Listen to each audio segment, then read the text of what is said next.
Masih Anda dengarkan Ruang Publik KBR yang dipersembahkan oleh Indonesian Center for Environmental Law, ICEL.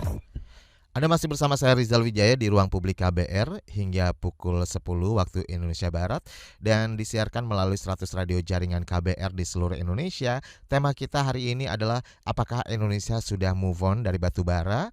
Dan saya juga tidak sendirian, masih bersama narasumber kami. Yang pertama adalah Mas Julius Christian, peneliti spesialis bahan bakar bersih dari IESR. Kemudian Mas M. Hilda Lazuardi dari ICEL ya. Baik, dan sebelum jeda tadi juga sudah dibahas ini bagaimana potret dari penggunaan batu bara di Indonesia. Nah, sekarang saya ke Mas Elang kembali. Boleh Mas Elang boleh dijelaskan ya Mas Elang ya. Ini terkait dengan pemensiunan penggunaan batu bara menjadi salah satu komitmen penting yang disepakati berbagai negara dalam COP26. Nah, sejauh ini bagaimana nih implementasinya di berbagai negara, kemudian di Indonesia juga. Jadi bukan cuma karyawan ya yang pensiun ya, tapi batubara juga perlu ada pemensiunan. Silakan, Ya, Mas Elang. i- itu jadi salah satu aspek yang penting sih. Sebelum pemensiunan sebenarnya krusial juga untuk eh, bagaimana pemerintah mengambil kebijakan berbalik dari rencana-rencana pembangunan pembangkit batu bara baru. Karena rata-rata kan minimal dia bisa 20 tahun, 30 tahun, 40 tahun beroperasinya. Kita punya beberapa pembangkit itu yang dari tahun 80-an, 90-an masih beroperasi sampai sekarang. Hmm. Nah, di internasional sendiri sebenarnya ada beberapa komitmen, misalnya di COP26 kemarin ada cukup banyak negara yang sepakat untuk menghentikan pendanaan sama sekali. Jadi misalnya Tanjung Jati A di Cirebon itu dihentikan. Salah satu faktor terbesarnya adalah tidak ada pendanaan. Jadi sangat makin hari memang sudah semakin sulit untuk mendapatkan pendanaan untuk pembangkit listrik tenaga uap baru. Dan itu jadi ketika kita masih mau gamble di batu bara, ya itu akan semakin sulit ke depannya. Hmm. Kita lihat udah beberapa pembangkit itu ya kesulitan untuk mencari pendanaan. Nah, terus misalnya ada komitmen misalnya untuk asistensi transisi energinya dan semacamnya. Tapi yang menarik adalah ketika kita lihat dokumen COP26 ini agak ada sesuatu yang mungkin saya bisa bilang ada pasal karet lah. Dia Hmm. bilangnya uh, accelerating efforts towards the phase down of unabated coal power and phase out of inefficient fuel subsidies. Nah, unabated coal power ini jadi yang jadi pasal karet kan. Apa yang abated, ada apa yang tidak abated, apa yang dia diturunkan emisinya, apa yang tidak. Misalnya kalau kayak gini pembangkit baru dengan CCS gitu, carbon capture yang katanya karbonnya ditangkap itu jadi oke dong. Kok dan itu juga sebenarnya masuk ke dalam berbagai perencanaan kita, penggunaan teknologi tinggi untuk batu bara atau misalnya penggunaan teknologi negatif karbon kayak carbon capture itu juga masuk. Tapi ya kalau yang saya baca beberapa risetnya itu menunjukkan dia kurang menjanjikan sih progres teknologinya, dan kenapa nggak transisi meninggalkan sekaligus aja. Hmm. Misalnya ya udah ada beberapa pilot project yang kurang berhasil. Mungkin Mas Julian juga punya perspektifnya terkait dengan CCS dan abated coal ini nih. Oke, mungkin bisa ditambahkan ya, Mas Lazuardi. Mas Julian. Mas Julius, sorry. Oh, iya, terkait dengan teknologi carbon capture itu kan dia memang idenya tadi kan pembakaran batu bara menghasilkan emisi gas CO2 gitu ya, atau macam-macam lah ya, gas polutan. Nah itu tuh idenya mau ditangkap biar dia nggak ke udara, nggak ke atmosfer, Hmm. menyebabkan global warming lah, pemanasan dunia. Cuman kenyataannya ya dia itu nggak bisa menangkap 100%. Pertama itu mungkin sekitar 70% gitu ya dari yang praktik yang banyak terjadi itu sekitar 70%, dan penggunaan di pembangkit listrik batu bara itu juga sangat tidak ekonomis gitu. Bahkan di dunia sampai saat ini yang saya tahu cuma ada dua ya, dua pembangkit batu bara yang menggunakan teknologi carbon capture ini penangkap karbon ini dengan secara komersial. Itu pun satu akhirnya diberhentiin tahun lalu gara-gara katanya tidak mencapai performanya, tidak mencapai yang diharapkan gitu, tidak bisa menangkap sebanyak itu karbonnya. Jadi ya masih sangat diragukan lah kemampuan. Sebenarnya idenya bagus gitu ya Mas ya.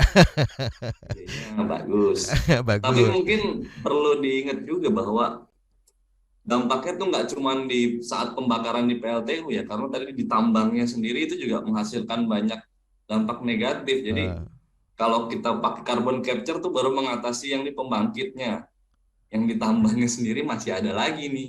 Nah, itu yang belum dibahas juga. Oke. Dan balik lagi ke awal bahwa biasanya kan justifikasi untuk penggunaan PLTU batubara adalah dia murah gitu. Jadi kalau nggak murah lagi, masa masih mau dipaksain sih gitu? Iya, artinya udah nggak relevan gitu ya dengan pendapat awal gitu ya. Oke, baik. Mas Elang, Mas Elang nih, bagaimana kebijakan energi di Indonesia saat ini? Apakah cukup baik untuk mendorong transisi energi? Nah, ini bagaimana nih? Kita juga perlu tahu ya, Ya, masyarakat terutama. kalau dari kebijakan yang ada sekarang mungkin ya, kalau kita lihat implementasinya dia masih belum efektif. Ya, dari bauran energi saja sudah terlihat outputnya seperti apa. Tapi kan kebijakan berprogres ya. Kita punya misalnya draft RUU-EBT. Harapannya itu menjadi kartu as lah untuk kita mendorong akselerasi energi terbarukan. Kalau dari saya terbarukan. Karena energi baru dan terbarukan itu ternyata beda jauh. Beda jauh. Beda jauh.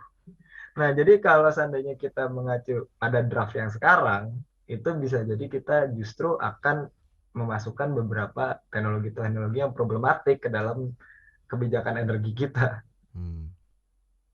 Baik, iya, itu ngomongin soal kebijakan. Nah, ini bisa dikatakan bahwa Indonesia memang jangankan Indonesia ya, dunia aja ini masih bergantung dengan yang namanya batu bara ya kan.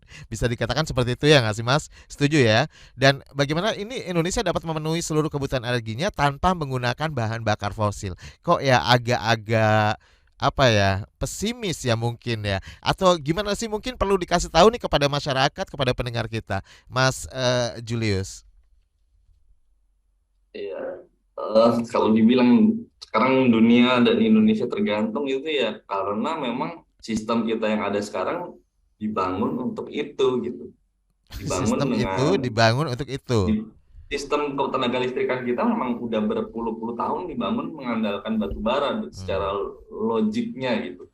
Jadi ya kesulitan kita ketika kita sekarang misalnya mau beralih ke matahari yang naturnya dia berbeda. Matahari ada di siang hari doang, angin ada bertiup di saat-saat tertentu doang. Nah, logiknya berbeda dengan kita mengoperasikan pembangkit batu bara yang kita tinggal taruh aja nih batu bara kapanpun bisa jalan gitu. Itu kan berbeda ya. Tapi bukan berarti nggak bisa gitu. Cuman memang penanganannya, desain dari sistem tenaga listrikannya harus lain gitu, harus di-upgrade lah, harus dimodernisasi. Kalau kami melakukan studi kemarin modeling sih, memang studi modeling, Indonesia tuh bisa loh bebas dari batu bara, bahkan bebas dari energi fosil lah, tahun 2045-2050. Jadi termasuk energi fosil, termasuk bahan bakar minyak itu juga nggak pakai gitu. Kalau batu bara mungkin sekitar tahun 2040-2045 itu kita udah bisa lepas dari batu bara. Nantinya digantikan sebagian utamanya itu dengan energi terbarukan, terutama surya, karena memang lahan kita luas ya, jadi untuk pembangkit surya itu sangat potensinya sangat besar di Indonesia. Memang kemudian butuh macam-macam, kita butuh untuk membangun penyimpanan energi, baik itu berupa baterai maupun dengan hydro, ataupun kita membangun juga pembangkit-pembangkit lain yang bisa mendukung lah ya, mendukung sistem yang mengandalkan surya itu, misalnya pembangkit air, pembangkit biomasa gitu. Tapi itu memungkinkan, dan yang menariknya biayanya ternyata nggak lebih tinggi dibandingkan kalau kita tetap menggunakan batu bara. Bahkan dalam jangka panjang itu setelah tahun 2030 jadi lebih murah. total biaya energi kita. Mungkin akan ada kenaikan sedikit ya di tahun-tahun 2020, 2000 sampai 2030 di awal perubahan itu karena memang banyak investasi yang harus diberikan. Tapi secara jangka panjang tuh biaya energinya malah makin murah. Oke. Itu yang selama ini tidak pernah disampaikan Jadi secara hitung-hitungannya lebih hemat sebenarnya ya. benar. Oke. Tapi sebenarnya ini dalam hal ini pemerintah juga menyadari soal ini ya. Seharusnya ya karena itu riset-riset tentang itu sudah banyak lah ya. Kayaknya Sudah Aisal banyak ini yang dorongannya kurang kuat nih. Kompor. Oke. Baik.